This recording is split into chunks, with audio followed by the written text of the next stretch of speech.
નમસ્કાર વિદ્યાર્થી મિત્રો, ભૌતિક ભૂગોળના લેક્ચર 2 માં આપનું હાર્દિક સ્વાગત છે. મિત્રો, ગઈકાલે આપણે વાત કરી અક્ષાંશની. અક્ષાંશ એટલે આડી રેખાઓ આપણે જોઈ કે પૃથ્વી ઉપર કાલ્પનિક જે રેખાઓ દોરેલી હોય એને અક્ષાંશ કહેવામાં આવે છે. આજે આપણે રેખાંશની વાત કરીશું, પણ એના કરતા પહેલા આપણે ગઈકાલે જે ભણ્યા એનું આપણે થોડું રિવિઝન કરી લઈએ. આપણે ગઈકાલે અક્ષાંશ જોઈ. અક્ષાંશની માહિતીની અંદર આપણે જોયું કે અક્ષાંશ કુલ કેટલા અક્ષાંશો હતા, તો કે ભાઈ 181 અક્ષાંશો હતા. અક્ષાંશ વૃત્તની આપણે વાત કરી તો 179 અક્ષાંશ વૃત્તો જોયા. ઉત્તર 90 ડિગ્રી ઉત્તર અક્ષાંશ જેને આપણે ઉત્તર ધ્રુવ તરીકે ઓળખીએ છીએ, 90 ડિગ્રી દક્ષિણ અક્ષાંશ જેને આપણે દક્ષિણ ધ્રુવ તરીકે ઓળખીએ છીએ, જે ડોટ પ્રમાણે હોય છે એની આપણે ચર્ચા કરી. નીચા અક્ષાંશ એટલે વિષુવવૃત્તની આજુબાજુ આવેલા એટલે નીચા અક્ષાંશ કહેવાય છે. ઉચ્ચ અક્ષાંશ એટલે જેમ વિષુવવૃત્તથી ઉપર જઈએ એમ ઉચ્ચ અક્ષાંશ આવતા જાય છે, એની આપણે વાત કરી. અક્ષાંશ અને વિષુવવૃત્તના આધારે પૃથ્વી છે, પૃથ્વી બે ભાગમાં વહેંચાય છે. ઉપરનો ભાગ ઉત્તર અક્ષાંશ કહેવાય છે, ઉત્તર ગોળાર્ધ કહેવાય છે. નીચેનો ભાગ જે છે એને દક્ષિણ ગોળાર્ધ તરીકે ઓળખવામાં આવે છે. આની આપણે ચર્ચા કરી. આપણે એ પણ ચર્ચા કરી કે આ કાલ્પનિક રેખાઓ છે, કાલ્પનિક રેખાઓ ના ખાલી દોરેલી છે એનું આપણા જિંદગીની અંદર કેટલું મહત્વ રહેલું છે એની પણ આપણે ચર્ચા કરી. જેમ કે આપણે ઉષ્ણકટિબંધની વાત કરી હતી, સમશીતોષ્ણ કટિબંધની વાત કરી હતી, શીત કટિબંધની વાત કરી હતી. આપણે ગઈકાલે જોયું કે ભાઈ કેવી રીતે પૃથ્વી છે, પૃથ્વી ઉપર સૂર્યના કિરણો સીધા પડે છે ને એના કારણે તાપમાનની અંદર ફેરફાર આવે છે, અને આપણે એની આપણા જીવનની અંદર પ્રભાવ એનો ઉપયોગિતા પણ આપણે જોઈએ કે ભાઈ જેમ જેમ ઉચ્ચ અક્ષાંશ તરફ જતા જઈએ એમ માણસના ખાવા પીવા પર, માણસના રહેન સહેન પર કેવો બદલાવ આવે છે એની આપણે ચર્ચા કરી ગયા. જેમ જેમ ઉપર જઈએ તેમ તેમ આમ ઠંડી વધતી જાય છે અને માણસનું જીવન કેવું થાય છે, બદલાતું જાય છે, એની પણ આપણે ચર્ચા કરી ગયા. તો આજે આ જે ટોપિક છે, ટોપિકનો બીજો બચ્ચાનો ભાગ એટલે આપણે રેખાંશની આપણે વાત કરવાના છે. તો રેખાંશ એટલે શું? તો સૌપ્રથમ વખત મિત્રો જોઈએ કે રેખાંશ એટલે શું? તો પૃથ્વી ઉપર જે દોરેલી ઊભી કાલ્પનિક રેખાઓ જે છે એને શું કહેવામાં આવે છે? રેખાંશ તરીકે ઓળખવામાં આવે છે. પૃથ્વી પર દોરેલી કેવી? તો કે ભાઈ કાલ્પનિક રેખાઓ, પણ ઊભી કાલ્પનિક રેખાઓ જેને રેખાંશ કહેવામાં આવે છે. ઊભી કાલ્પનિક રેખાઓ અહીંયા આગળ જુઓ તો મુખ્ય આપણે વાત કરીશું કે બે પ્રકારના બે રેખાંશો છે, મહત્વની રેખાંશ છે. જેને કહેવામાં આવે છે 0 ડિગ્રી રેખાંશ, બરાબર છે. આને આપણે GMT એ રીતે ઓળખીએ છીએ. અને બીજું આપણે જોઈશું કે 180 ડિગ્રી રેખાંશ જેને આપણે કહીએ છીએ IDL, international date time. GMT એટલે શું? તો કે ભાઈ ગ્રીનવિચ મેરેડિયન, બરાબર છે. કેમ ગ્રીનવિચ મેરેડિયન? તો યુકે ના ગ્રીનિચ શહેરની ઉપરથી આ શું થાય છે? પસાર થાય છે, એટલા માટે અને ગ્રીનિચ રેખા, ગ્રીનિચ રેખા તરીકે આને ઓળખવામાં આવે છે. મિત્રો, તમે કોઈ દિવસ મોબાઈલની અંદર તમે ઘણી બધી વખત જોવું હશે, જ્યારે તમે ડેટ અથવા ટાઈમ સેટ કરતા હોય તો તમને આ રીતે તમને જોવા મળશે GMT +5:30. આ શું છે? તો આ ભારતનો સમય છે. શાનો સમય છે? ભારતનો સમય છે. કેવી રીતે? તો આ GMT જે ખરી ગ્રીનિચ રેખા છે અને 0 ડિગ્રી રેખાંશ તરીકે ઓળખવામાં આવે છે. અહીંયા આગળથી સમયનું માપન થાય છે. આપણે એની ઊંડાણમાં ચર્ચા કરીએ. આ 0 ડિગ્રી રેખાંશ જે છે એ રેખાંશ ક્યાં આગળ આવે? તો કે ભાઈ પૃથ્વી જે છે, પૃથ્વીની ઉપર લગભગ મધ્યની અંદરથી આ એક રેખા દોરવામાં આવે છે, જે પૃથ્વીના ઊભા બે ભાગ કરે છે. કેટલા બે ભાગ કરે છે? ઊભા બે ભાગ કરે છે. આપણે જોઈએ તો આ ગ્રીનિચ રેખાની ડાબી બાજુ, આ જે છે એને પશ્ચિમ ગોળાર્ધ તરીકે ઓળખવામાં આવે છે, અને આ જે છે એને શું કહેવામાં આવે છે? પૂર્વ ગોળાર્ધ તરીકે ઓળખવામાં આવે છે. ઉભા વિભાગ કરે છે એટલા માટે આને શું કહેવામાં આવે છે તો પૂર્વ આ બાજુ પશ્ચિમ, આ બાજુના જે દેશો છે એને પશ્ચિમના દેશો કહેવામાં આવે છે. દાખલા તરીકે યુરોપના દેશો થઈ ગયા, અમેરિકા થઈ ગયો, કેનેડા થઈ ગયો, એ પશ્ચિમના દેશો કહેવામાં આવે છે. ભારત થઈ ગયું, જાપાન થઈ ગયું, આ બધા પૂર્વના દેશો કહેવામાં આવે છે. કેમ તો કે ભાઈ આ જીએમટી જે ગ્રીનિચ રેખા છે, ગ્રીનિચ રેખાના પૂર્વ અને પશ્ચિમની અંદર આવેલા જે દેશો છે એ રીતે આપણે કહીએ છીએ. બરાબર. ખાસ કરીને યુકે ની અંદર જે ગ્રીનવિચ શહેર છે એ ગ્રીનવિચ શહેરની ઉપરથી આ રેખા પસાર થાય છે. એટલા માટે જે ભૂગોળવેતાઓ છે એમણે આ રેખાનું નામ શું આપ્યું તો કે ભાઈ ગ્રીનિચ રેખા. આ સમય રેખા છે, આના કારણે આપણે શું કરવામાં આવે છે તો કે ભાઈ સમય નક્કી કરવામાં આવે છે. એની આપણે ચર્ચા કરીશું, પણ આપણે જોઈએ કે ભાઈ અહીંયા આગળ ટોટલ કેટલી રેખાઓ હોય તો યાદ રાખજો કે પૃથ્વી પર ઊભી કાલ્પનિક રેખાઓ કેટલી છે તો 180 એ કુલ પૂર્વ રેખાંશો હોય. બરાબર. 180 એ પશ્ચિમની અંદર રેખામાં કુલ 360 રેખાંશ તમને જોવા મળે છે. મિત્રો આપણે ગઈ વખતે જે વાત કરી, બરાબર, આપણે અક્ષાંશની વાતો કરી કે અક્ષાંશ એકબીજાથી કેવા હતા તો કે એકબીજાથી સમાંતર હતા, એકબીજાને કોઈ દિવસ છેદતા હતા નહીં. પરંતુ અહીંયા તમે જુઓ, આ જગ્યાએ તમે જુઓ છો જેમ જેમ ઉપર જઈએ છે બંને વચ્ચેનું અંતર ઘટતું જાય છે. અને આ જે પોલ અહીંયા પણ તમે જોઈ શકો છો જે ધ્રુવો છે એ ધ્રુવો ઉપર આ જે રેખાઓ છે રેખાઓ એકબીજાને શું કરે છે મળે છે. એટલા માટે આ રેખાઓ સમાંતર છે.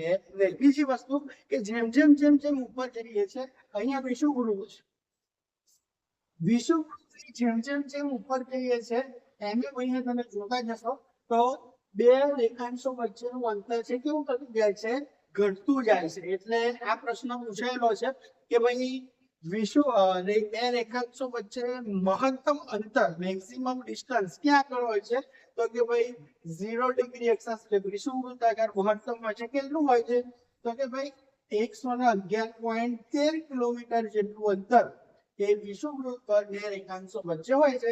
જેમ જેમ જેમ જેમ ઉપર છે આ શું થતું જાય છે તો કે ભાઈ ઘટતું જાય છે.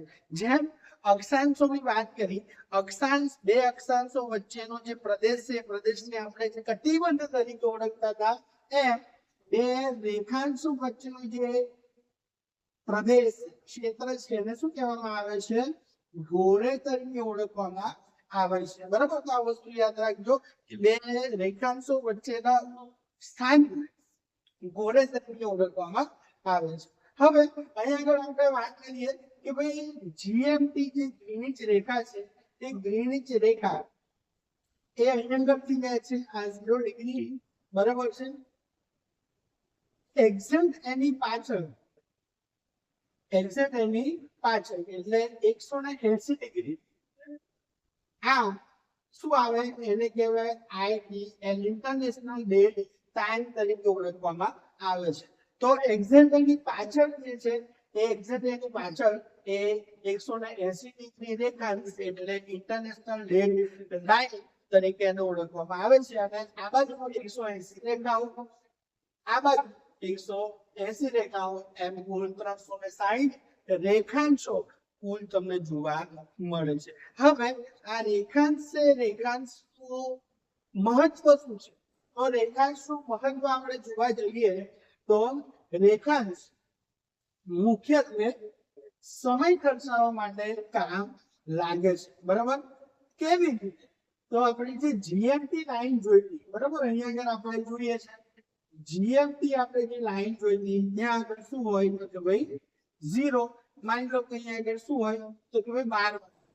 જેમ જેમ જેમ જેમ પૂર્વની તરફ આપણે જઈએ, પૂર્વની આ તરફ જઈએ એમ સમય શું થાય છે, સમય વધતો જાય છે. બરોબર. દાખલા તરીકે અહીંયા આગળ 12 વાગે છે, આપણે પૂર્વની બાજુ જઈએ તો અહીંયા આગળ માની લો કે 1 વાગ્યો છે બપોરનો, અહીંયા આગળ શું વાગ્યું છે 2 વાગ્યો છે, અહીંયા આગળ શું થયું હશે 3 વાગ્યા છે. જેમ જેમ પશ્ચિમની બાજુ જઈએ જીએમટી જેમ જેમ પશ્ચિમની દિશા તરફ જઈએ એમ એમ સમય શું થતો જાય છે, ઘટતો જાય છે, બરાબર છે, જેમ જેમ પશ્ચિમની બાજુ જઈએ સમય શું થતો જાય છે, ઘટતો જાય છે, બરાબર. દાખલા તરીકે અહીંયા આગળ તો બપોરના 12 વાગેલા છે જીએમટી ઉપર, આ જીએમટી રેખા છે, ગ્રીનવિચ મેરેડિયન, બરાબર. અહીંયા આગળ આપણે જોઈએ તો અહીંયા કેટલા વાગ્યા હશે, સવારના 11 વાગ્યા છે. અહીંયા આગળ જોઈએ સવારના 10 વાગ્યા છે. અહીંયા આગળ આપણે જોઈએ સવારના કેટલા વાગ્યા હશે, 9 વાગ્યા હશે, બરાબર. તો એક વસ્તુ તો મગજમાં ક્લિયર કરી લેજો કે જીએમટી અથવા આપણે વાત કરીએ રેખાંશની, તો રેખાંશથી આપણે શું માપી શકીએ છીએ, સમય માપી શકીએ છીએ. અને ખાસ કરીને જીએમટી નો રેફરન્સ લઈ પૂર્વની બાજુ જ્યારે તમે આવો છો સમય વધતો જાય છે, પશ્ચિમની બાજુ જાઓ છો તમે સમય શું થતો જાય છે, ઘટતો જાય છે. કેટલી રીતે ઘટતો જશે, કેમનું ઘટતો રહેશે, એની આપણે ચર્ચા હવે કરીશું.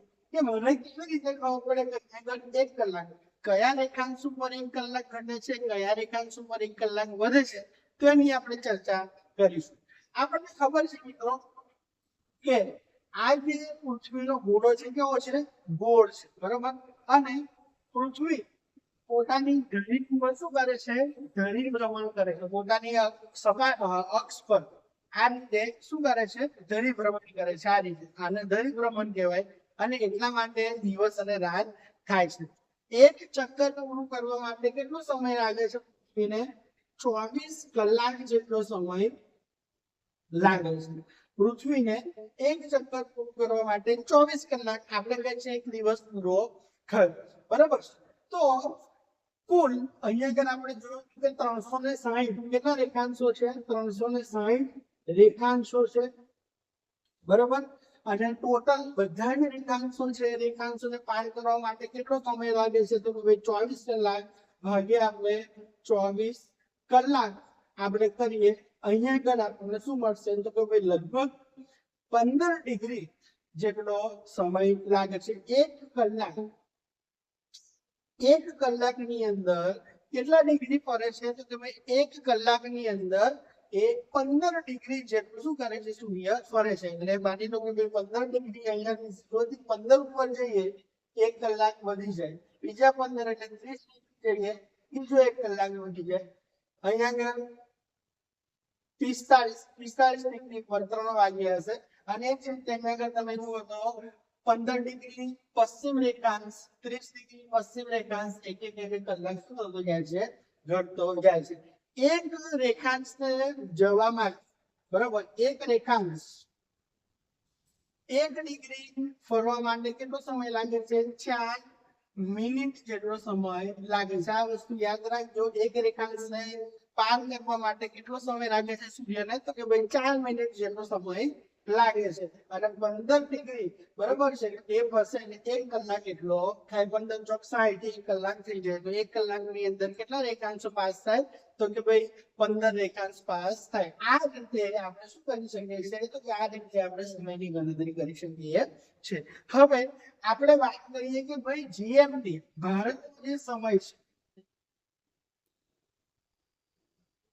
ભારતનો સમય કેટલો છે, તો કે ભાઈ જીએમટી +5:30 આટલો સમયગાળો છે. તો કે ભાઈ ભારતની જે માન્ય સમય રેખા છે એની આપણે ચર્ચા કરીએ છીએ, પણ અત્યારે આપણે જોઈએ કે ભાઈ ભારતની જે માનક સમય રેખા ભારતની કેટલી છે, તો કે 82.5 પૂર્વ રેખાંશ, બરાબર. તો આ જે જગ્યા છે 82.5 પૂર્વ રેખાંશ, એ 82.5 પૂર્વ રેખાંશ કેવી રીતે છે, તો અહીંયા આગળ આપણે ચેક કરીએ. આ આપણું ભારત છે, બરાબર. આ રીતે ભારત છે. અને અહીંયા આગળથી આપણી જે 82.5 પૂર્વ રેખાંશ, અને આપણે માનક સમય આપેલો છે, બરાબર છે, એ ક્યાંથી પસાર થાય છે, તો કે ભાઈ યુપી, એમપી, છત્તીસગઢ, ઓરિસ્સા, બરાબર, અને આંધ્રપ્રદેશ, આટલા રાજ્યોની અંદરથી એ પસાર થાય છે. બરોબર. તો અહીંયા આગળનો જે સમય છે એ આખા ભારત માટેનો શું છે, માન્ય સમયગાળો છે. આની આપણે ચર્ચા કરીએ છીએ, આગળ આપણે ચર્ચા કરીશું, પણ મેઇન વસ્તુ આપણે જોઈએ કે આપણે શું ભણવાનું છે, તો કે આ કેવી રીતે આવ્યું, જીએમટી પ્લસ 530 એટલે શું? એનો મતલબ જીએમટી એટલે શું છે, 0 ડિગ્રી, બરાબર છે, જ્યાં આગળ 00 નો સમયગાળો આવે છે. આપણો જે માનક સમયગાળો છે 82.5. હવે આપણે અહીંયા આગળ હમણાં જોયું, બરાબર છે, કે ભાઈ 1 ડિગ્રી આવે, 1 ડિગ્રી છે કેટલા મિનિટ લે છે, તો કે ભાઈ 4 ડિગ્રી. તો અહીંયા આગળ 82 ગુણ્યા 4 એટલે કેટલા થશે, લગભગ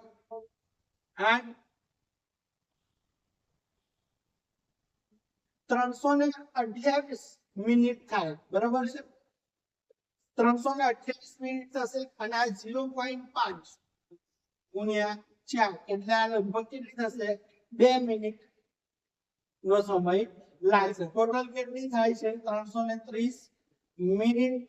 આ 330 મિનિટ એટલે કેટલા, તો કે ભાઈ 5 કલાક. 5 કલાક એટલે કેટલી મિનિટ થઈ, 300. અને આ જે 30 મિનિટ એ અહીંયા આગળ આવે છે, એટલે 5 કલાક 330 મિનિટ એટલે 5 કલાક અને 30 મિનિટ કેટલી છે, આગળ છે, કોના કરતા, જીએમટી. હવે તમને ખ્યાલ આવ્યો છે કે જીએમટી, બરાબર, જીએમટી પ્લસ 530 એટલે શું? આઈ હોપ તમને આ વસ્તુ ખબર પડી હશે, બરાબર છે. તો આ આપણો જે ભારતનો જે માનક સમય કેવી રીતે નક્કી થાય છે એની આપણે ચર્ચા કરી. આનો મતલબ શું છે, ભારતનો સમય એ જીએમટી કરતા, બરાબર છે, ગ્રીનિચ રેખા કરતા કેટલા કલાક આગળ છે, 5 કલાક અને 30 મિનિટ જેટલો આગળ તમને જોવા મળે છે.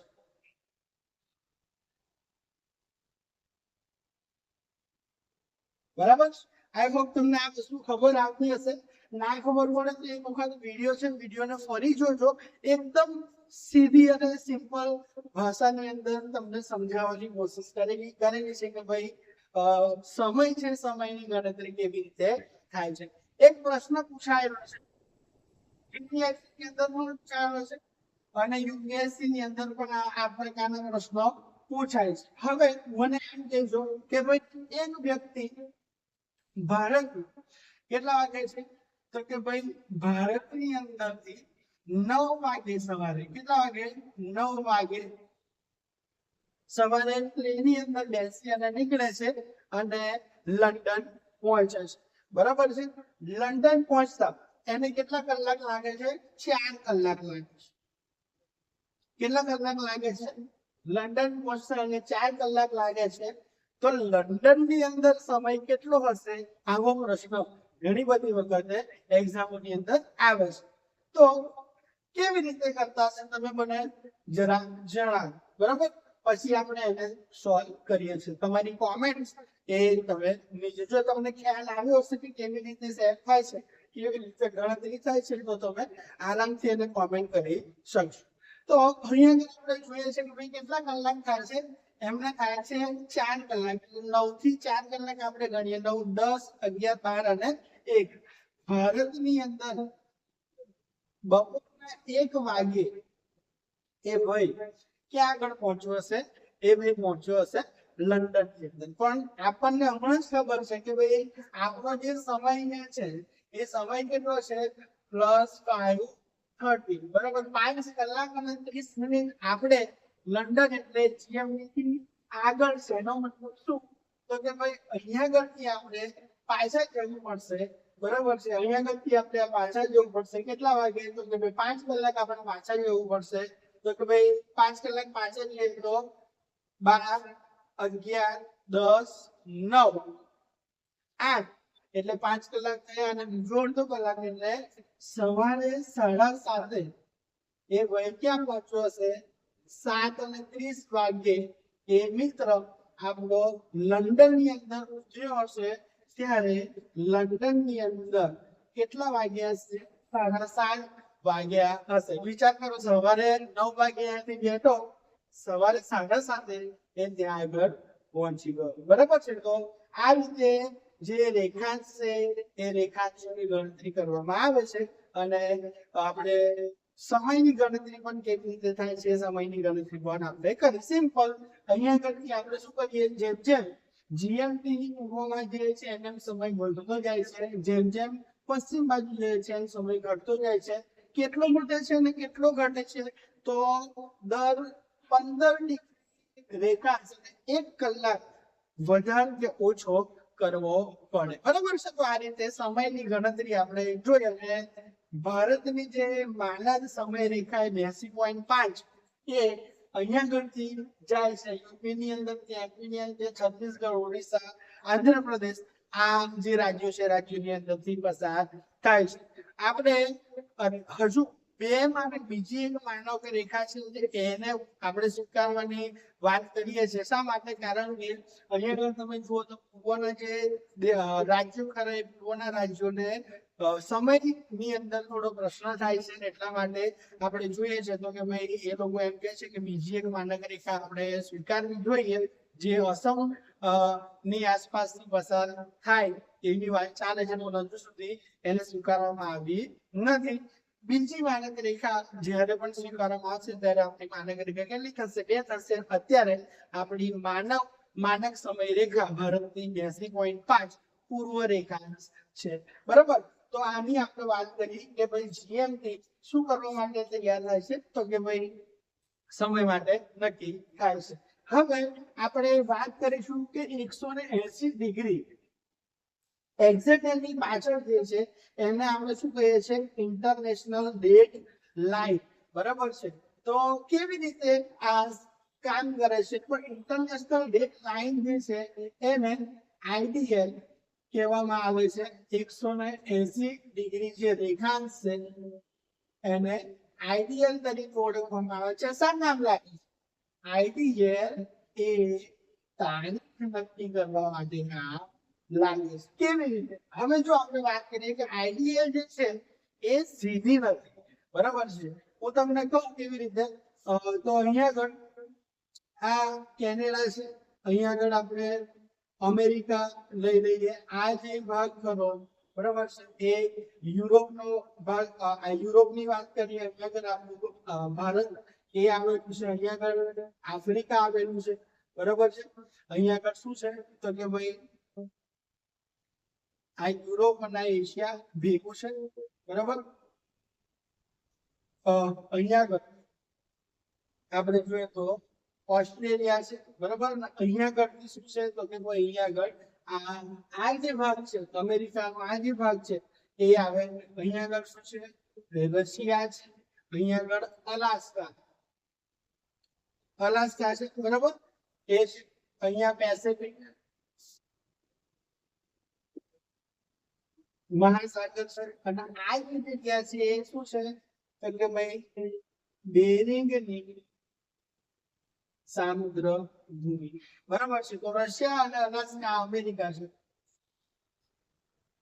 બરાબર તો અહીંયા કરતી આ જે રેખા છે એ વાંકી ચૂકી લીધેલી છે કેમ તો કે ભાઈ સ્વાભાવિક વસ્તુ છે કે આને જ્યારે તમે શું કરો છો જ્યારે આ રેખા તમે ઓળખો છો ત્યારે શું થાય છે તો કે ભાઈ તારીખ બદલાય છે હવે માની લો કે કોઈ દેશ અહીંયા આગળ હોય બરાબર છે માની લો કે કોઈ દેશ ક્યાં છે અહીંયા આગળ છે તો અહીંયા આગળ રહેનારો વ્યક્તિ અને અહીંયા આગળ રહેનારો વ્યક્તિ એ બંને પોતાના કેલેન્ડર ની અંદર જોશે તો એમની જે તારીખ છે તારીખ કેવી હશે અલગ અલગ હશે હવે એક જ દેશની અંદર અલગ અલગ તારીખ હોય તો કેટલું બધું કન્ફ્યુઝન ઊભું થાય એ તમે સમજી શકો છો ને એટલા માટે આ જે પ્રશ્ન છે પ્રશ્નના નિરાકરણ માટે આ જે આઈડીએલ છે 180 આઈડીએલ એને શું કરવામાં આવ્યું છે તો કે ભાઈ એને વાંકી ચૂકી રાખવામાં આવેલી છે બરોબર હવે આપણે કીધું કે ભાઈ આપણે આ રેખા છે રેખાને ક્રોસ કરીએ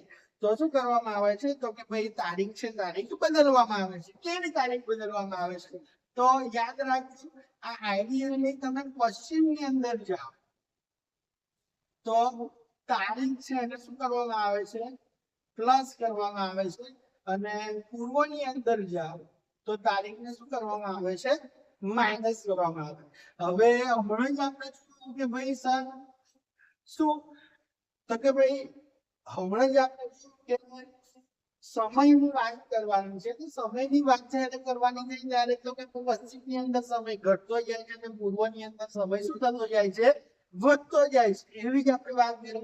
અહીંયા આગળ તમે જુઓ તો પશ્ચિમની અંદર તારીખ વધે છે, પૂર્વની અંદર તારીખ ઘટે છે. તો આવું કેમ?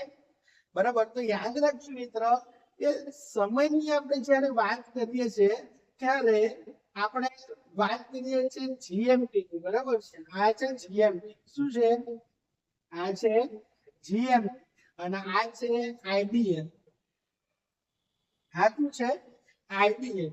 અહીંયા આગળથી આમ જાવ ત્યારે સમય વધે છે, અહીંયા આગળથી આમ જાવ ત્યારે સમય શું થાય છે? ઘટે છે. જ્યારે અહીંયા આગળ તારીખના વખતે આપણે રેફરન્સ કોને લઈએ છીએ?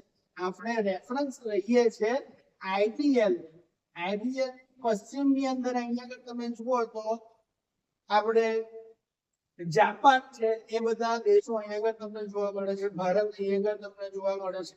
બરાબર છે. આફ્રિકા જોવા મળે છે, અમેરિકા જોવા મળે છે, યુરોપ જોવા મળે છે. હવે તમે જુઓ તો કે અહીંયા આગળ સમય તમે જુઓ તો આ બાજુ તમે જાઓ તો સમય ઘટતો જાય, આ બાજુ તમે જાઓ સમય વધતો જાય.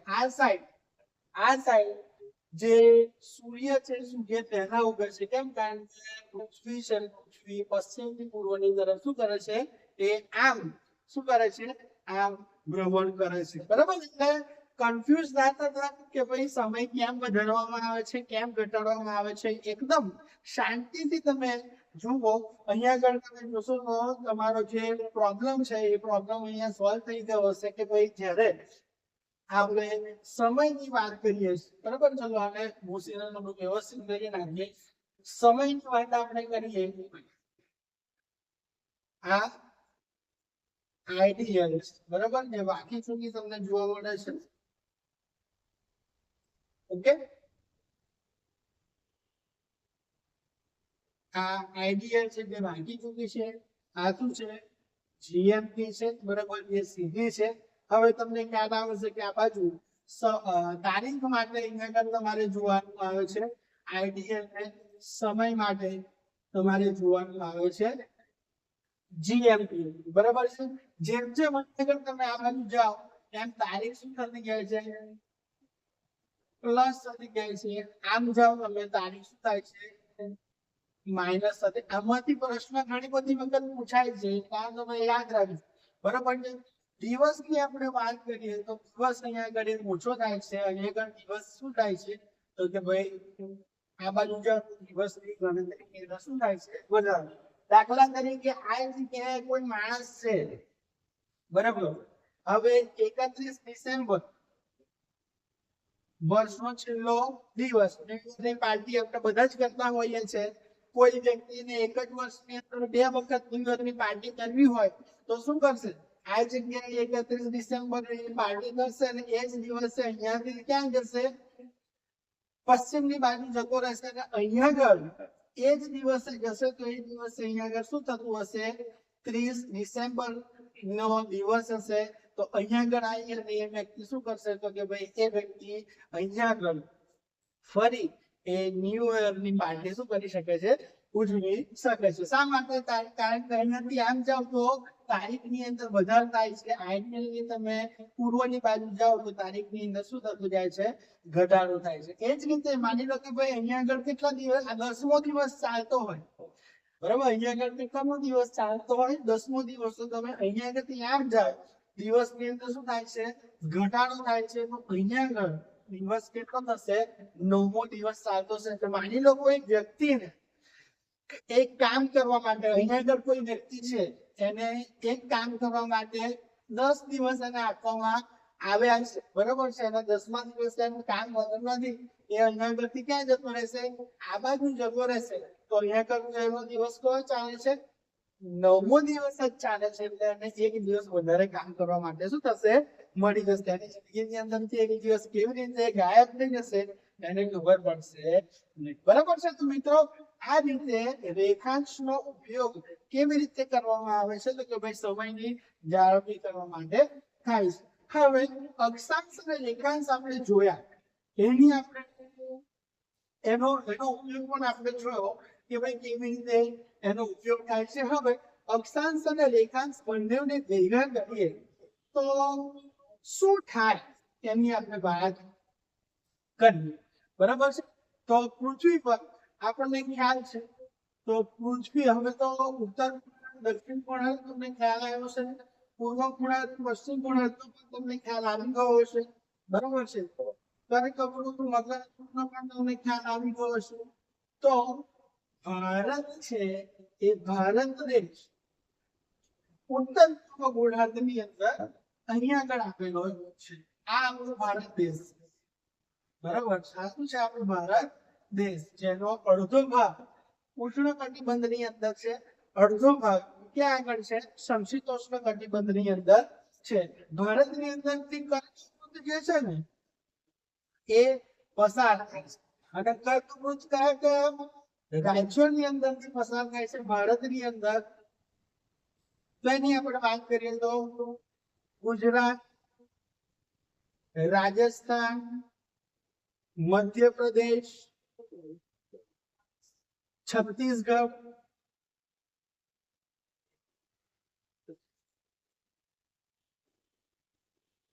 ઝારખંડ, પશ્ચિમ બંગાળ, મિઝોરમ અને ત્રિપુરા. આટલા રાજ્યોની અંદરથી કર્કવૃત પસાર થાય છે. આની અંદરથી પણ સ્ટેટિક પોર્શનની અંદરથી વાક્યના આધારે પ્રશ્નો પૂછાઈ જાય છે. કારણ કે આ વસ્તુ તમારે યાદ રાખવાની કે ભાઈ કેટલા રાજ્યોની અંદરથી પસાર થાય છે. ગુજરાતની અંદરથી આપણે વાત કરીએ તો ગુજરાતની અંદરથી પણ કર્કવૃત પસાર થાય છે. ગુજરાતની અંદર ક્યાંથી પસાર થાય છે તો એને યાદ રાખવા માટે એક ટ્રીક છે. આ ટ્રીક તમારે શું કરવાની, યાદ રાખવાની.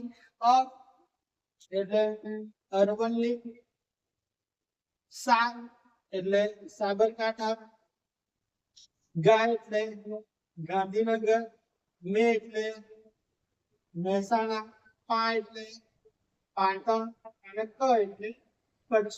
આટલા જિલ્લાની અંદર આ કર્કવૃત પસાર થાય છે, બરોબર છે. તો કર્કવૃતની આપણે ચર્ચા કરી. આપણે તો પણ અત્યારે વાત શાની કરી રહ્યા છે? આપણે તો વાત કરી રહ્યા છે કે ભાઈ પૃથ્વી ઉપર કેવી રીતે કોઈ સ્થળ છે, સ્થળ આવેલું છે અને ડિનોટ કરાય, એ સ્થળની જગ્યાએ કેવી રીતે શોધી શકાય એની આપણે ચર્ચા કરતા હતા. ગયા લેક્ચરમાં મેં તમને પહેલે કીધું, જે લેક્ચરની શરૂઆત ત્યારે મેં તમને કીધું કે ભાઈ કોઈ પણ જગ્યાનું સ્થળ શોધવું હોય ત્યારે આપણે અક્ષાંશ અને રેખાંશનો ઉપયોગ કરીએ છીએ. તો અહીંયા જોજો કે ભાઈ ભારત છે ઉત્તર પૂર્વ ગોળાર્ધની અંદર આ જગ્યાએ ક્યાંક આવેલો છે. એના એક્ઝેક્ટ દક્ષિણની અંદર તમે જુઓ તો ઓસ્ટ્રેલિયા આવેલો છે. આ યાદ રાખજો. બધી વસ્તુની જ્યારે આવતું લેક્ચર આપણે ભણીશું ને એની અંદર આપણે પૃથ્વીનું પરિભ્રમણ અને પરિક્રમણ જ્યારે એની ચર્ચા કરીશું ત્યારે ફરી વખત આની અંદર આ વસ્તુ છે એ શું થશે તો એની જરૂર આપણે પડશે. એટલે ભૂગોળની અંદર જ્યારે તમે ભણતા હોય ત્યારે તમારે શું કરવાનું, પહેલા તો મેપિંગ એ તો મને ખ્યાલ હોવો જોઈએ.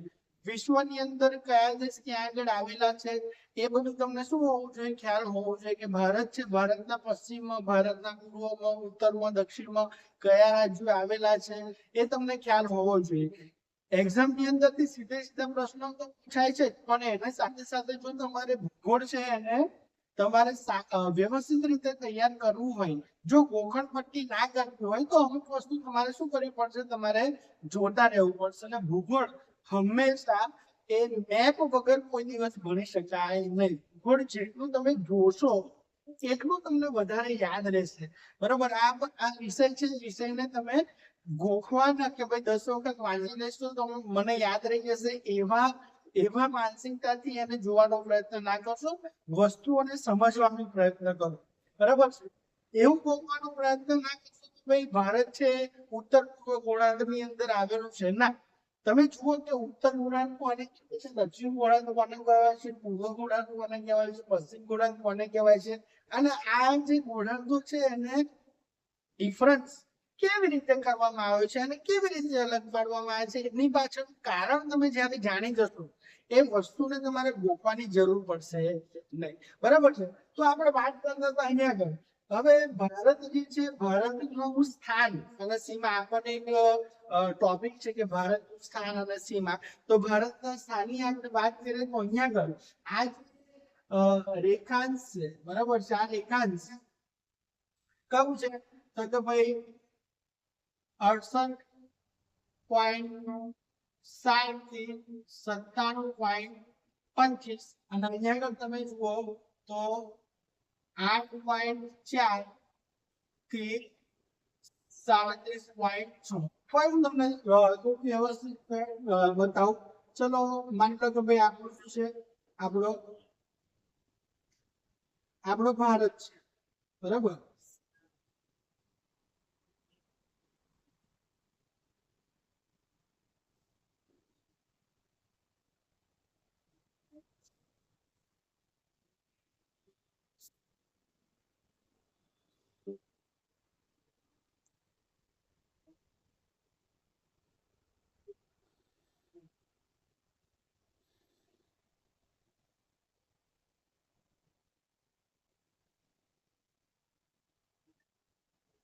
આપણો ભારત દેશ. તો ભારત દેશ અહીંયા આગળ તમે જુઓ તો 8.4 ઉત્તર અક્ષાંશ થી લઈ અહીંયા આગળ 37.6 ઉત્તર અક્ષાંશ બરાબર.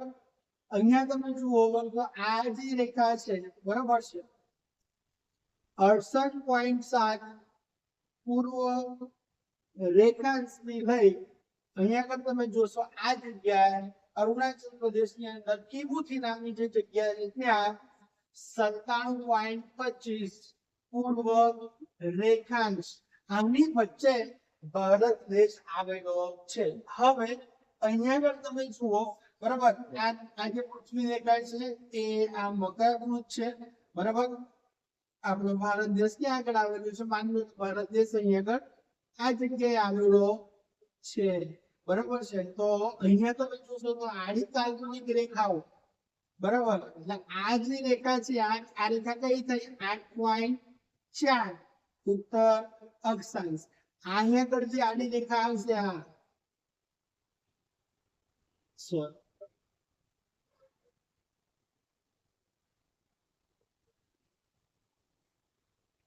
અહીંયા આગળ જે આડી રેખા આવશે આ કઈ છે 37.6 ઉત્તર અક્ષાંશ. આ જે ઊભી રેખા તમે જુઓ છો અહીંયા ગુજરાત છે આ એ શું છે 68.7 પૂર્વ રેખાંશ.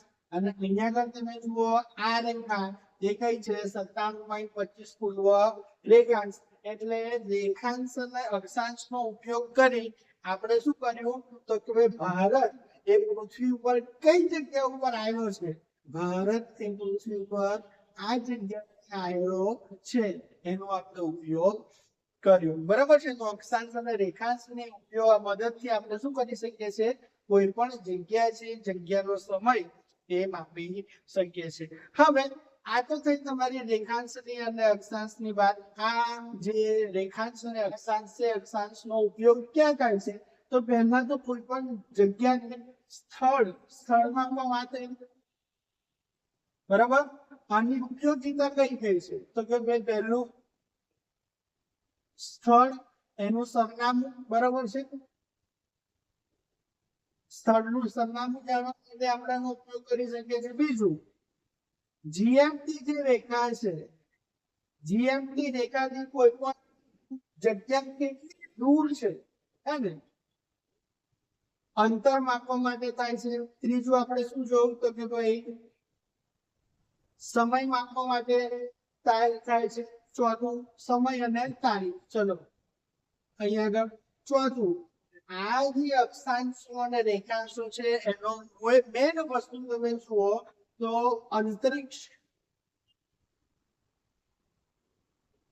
અંતરિક્ષ યાનની દ્વારા સ્પેસ શટલ અને મેન તો વસ્તુ છે પેલા ઉપગ્રહો છોડવામાં આવે છે. એ ઉપગ્રહને પૃથ્વી ઉપર કયા અક્ષાંશ એને સેટ કરવામાં આવે? વિષુવવૃત્ત આગળ સેટ કરવો છે, એને સમશીતોષ્ણ કટિબંધ આગળ સેટ કરવો છે, એને શીત કટિબંધની આગળ સેટ કરવો છે. કઈ જગ્યાએ એને સેટ કરવાનો પ્રક્ષેપ કરવાનું આવે એ જગ્યાએ બરોબર છે ઉપગ્રહો સેટ કરવા માટે, ઉપગ્રહોની જગ્યા નિર્ધારિત કરવા માટે અક્ષાંશ અને રેખાંશનો ઉપયોગ કરવામાં આવે છે. તો મિત્રો એક નાનકડો જે ટોપિક હતો એ ટોપિક વિશે તમે જાણ્યું અક્ષાંશ અને રેખાંશ શું છે, બરોબર. અને આ જે અક્ષાંશ અને રેખાંશ આપણી ઉપર, આપણી સાથે સાથે આપણી જે રોજબરોજની જિંદગી છે, લોકો રોજ સમય જોવે છે, પણ એ લોકોને સમય કેવી રીતે નક્કી થાય છે એ ખબર નથી હોતી. એના વિશે આપણે માહિતી મેળવી, બરાબર છે. હવે એક નાનકડો ટોપિક બાકી છે, આને વાત કરીએ રેખાંશીય વ્યાપ. રેખાંશીય વ્યાપ એટલે શું? દાખલા તરીકે હમણાં જ આપણે જોયું કે ભાઈ જે અરુણાચલ પ્રદેશ છે ત્યાં સવારે 5 વાગે સૂર્યોદય થાય છે, બરોબર છે. અને આપણા ભારતની અંદર ગુજરાત છે, અહીંયા આગળ સવાર સૂર્યોદય ગુજરાતની અંદર સૂર્યોદય કેટલા વાગે થાય છે? 7 વાગે થાય છે. તો આ ડિફરન્સ પડ્યો, બરાબર છે. તો આ લોકો તો વહેલા ઉઠી જશે, આ લોકો શું કરશે? તો કે ભાઈ પોતાનું કામકાજ શું કરશે? મોડા ચાલુ કરશે. આ પ્રશ્ન ના થાય. અહીંયા આગળ ભાઈ ઓફિસે જવાનું હોય, કેટલા વાગે ઓફિસે જવું, ક્યારે છું? સાંજે 5 વાગે. આપણા ગુજરાતની અંદર શું છે? તો કે ભાઈ અત્યારે તો તાપ પડતો હોય બરાબર. એની જગ્યાએ તમે જોવા જાઓ સાંજે 5 વાગે તો શું થાય કે અંધારું પડવાની શરૂઆત થઈ જાય, બરાબર છે. હવે એ લોકો ઓફિસેથી 5:30 પોણા 6 છૂટશે, એમને તો કેટલી તકલીફ પડે, બરાબર. આવી બધી વસ્તુઓને શું કરવા છે? તો કે ભાઈ આનું સોલ્યુશન શોધવા માટે આપણે આ જે માનક સમય રેખા 82.5 છે એનો આપણે વાત કરીએ. અને બીજી વસ્તુ કે આવું કેમ થાય છે? અહીંયા આગળ 5 વાગે સૂર્યોદય થાય છે, અહીંયા આગળ 7 વાગે સૂર્યોદય થાય છે. આવું કેમ થાય છે? તો એની પાછળ એક નાનકડો કોન્સેપ્ટ છે. એક કોન્સેપ્ટ છે, એને શું કહેવામાં આવે છે? રેખાંશીય વ્યાપ તરીકે ઓળખવામાં આવે છે. એની આપણે ચર્ચા કરી લીધી. કેમ આવું થાય છે? એવું એટલા માટે હોય છે કારણ કે આપણે હમણાં જ જોયું કે ભાઈ જે ભારત છે એ ભારતની જે રેખાંશો છે, ભારત જે છે પશ્ચિમ અને પૂર્વની વચ્ચે જેટલી રેખાંશ કુલ કેટલી હોય છે? લગભગ 30 રેખાંશો આવેલા હોય છે. આ 30 રેખાંશો અહીંયા તમે જુઓ તો 30 રેખાંશો ટોટલ આવે છે 1 2 3 4 5 6 એવી 30 રેખાંશો આવે છે. દરેક રેખાંશમાં સૂર્ય કેટલો સમય? તો ભાઈ 4 મિનિટ રહે છે, બરાબર છે. હવે તમે જુઓ તો 30 રેખાંશ છે અને 1 ને 4 મિનિટ નો સમય લાગે છે, તો કેટલી મિનિટ થશે? 120 મિનિટ નો સમય એને લાગશે. એટલા માટે જયારે 5 વાગે અહીંયા આગળ સૂર્યોદય થાય છે, અહીંયા આગળ ગુજરાતની અંદર 7 વાગે સૂર્યોદય થાય છે. શાના કારણે થાય છે? એ એટલા માટે થાય છે કારણ કે રેખાંશીય વ્યાપ એટલે વધારો, અને રેખાંશોમાં વધારો થવાના કારણે 30 જેટલા રેખાંશો ભારતની અંદર આવેલા છે. એટલા માટે 120 મિનિટ જેટલો શું થાય છે? ડિફરન્સ થાય છે. એના કારણે 5 વાગે સવાર અહીંયા થાય છે, જ્યારે સૂર્યોદય 7 વાગે અહીંયા આગળ થાય છે. તો આના ઉપરથી ઘણી બધી વખત પ્રશ્ન એ પણ પૂછાય છે કે ભાઈ સવારે સૌથી પહેલા સૂર્યોદય ક્યાં થાય છે? તો પૂર્વની બાજુ સવારે સૌથી પહેલા સૂર્યોદય અરુણાચલ પ્રદેશમાં થાય છે. સૌથી છેલ્લા સૂર્યોદય ક્યાં થાય છે? તો ભાઈ આપણા પશ્ચિમની અંદર, ભારતની અંદર સિરક્રીક છે એની અંદર સૂર્યોદય સૌથી છેલ્લા થાય છે. તો આ બધી વસ્તુ નાની વસ્તુઓ ઘણી વખત એક્ઝામની અંદર થાય છે, પૂછાય છે, એનું તમારે ધ્યાન રાખવાનું હશે. ધીરે ધીરે રિવિઝન કરતા જશો, તમારે જે આ પ્રોબ્લેમ્સ છે બધા એ સોલ્વ થતા જાય છે. રિવિઝન રાખવાનું, વાંચવાનું એક વખત ના ખબર પડે, બીજી વખત ના ખબર પડે, ત્રીજી વખત વાંચતા રહેશો તો કોન્સેપ્ટ ક્લિયર થતા રહેશે. તો આ હતું રેખાંશો અને અક્ષાંશો વચ્ચેનું એની માહિતી. આપણા એક્ઝામની અંદર કામ લાગે એ ટોપિક અને એને લગતા જે પ્રશ્નો જે પરીક્ષાની અંદર પૂછાય છે એની આપણે ચર્ચા કરી. નેક્સ્ટ વિડિયોની અંદર હવે આપણે લઈને આવીશું પૃથ્વી છે પૃથ્વીનું પરિભ્રમણ અને પરિક્રમણ અને એનો પ્રભાવ આપણી જિંદગી પર કેવી રીતે રહે છે. યાદ રાખો, કોઈ પણ વસ્તુ એ એમ જ નથી હોતી, એનો પ્રભાવ આપણી પર હોય છે. જેમ કે આપણે જોયું કે ભાઈ અક્ષાંશ અને રેખાંશ, આપણે જોયું કે ભાઈ એના માટે આપણને એવું હતું કે કેમ આ છે, ના હોય તો શું ફરક પડી શકે? જો એ ના હોય તો તમારી જિંદગીની અંદર બનતી ઘટનાઓ એને તમે સમજાવી શકો નહીં, બરાબર છે. તો નેક્સ્ટ ટાઈમ જ્યારે આપણે આવીશું ત્યારે પૃથ્વીનું ધરીભ્રમણ અને પૃથ્વીનું પરિભ્રમણ એની ચર્ચા કરીશું. આ લેક્ચર માટે બસ આટલું જ. આવતી વખતે મળીશું ફરી એક નવા ટોપિક સાથે, ફરી એક ઇન્ટરેસ્ટિંગ રસપ્રદ વાતો સાથે. ત્યાં સુધી હું રજા લઉં. મારું નામ અપૂર્વ ચૌહાણ. જો તમને આ વિડીયો ગમ્યો હોય તો શેર, સબસ્ક્રાઇબ અને લાઈક કરજો. મને થોડો સપોર્ટ કરતા રહેજો અને આવા જ અવનવા ઇન્ટરેસ્ટિંગ ટોપિક મેળવવા માટે મારી ચેનલ સાથે જોડાયેલા રહેજો. મને રજા આપો. નમસ્કાર, ધન્યવાદ.